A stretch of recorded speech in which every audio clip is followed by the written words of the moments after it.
স্বামীকে হারানোর কষ্ট বুকে চেপেই শুটিংয়ে ফিরলেন প্রিয়াঙ্কা।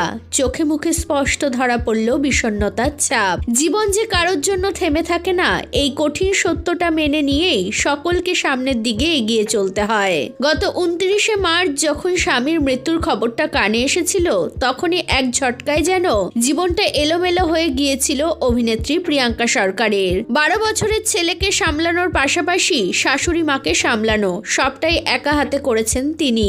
নিজে মানসিকভাবে বিধ্বস্ত হয়ে পড়লেও সকলের স্বার্থে তা চেপে রাখতে হয়েছে। এমনকি একমাত্র সন্তানকে পাশে নিয়ে রাহুলের শেষকৃত্য সম্পন্ন করেছেন তিনি।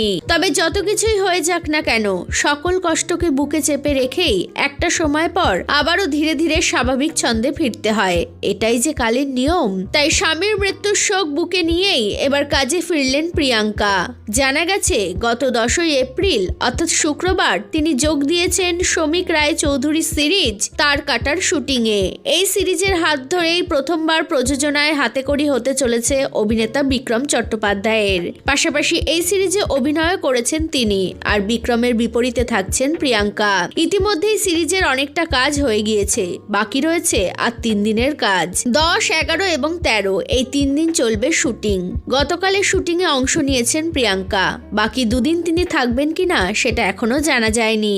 এই দিন প্রিয়াঙ্কার সঙ্গে উপস্থিত ছিলেন দেবেশ রায় চৌধুরী এবং আয়ুষ দাস। সকলের স্বার্থে এবং পেশাদারিত্বের জন্য সমস্ত শোক সামলে আবারও কাজে ফিরলেন প্রিয়াঙ্কা।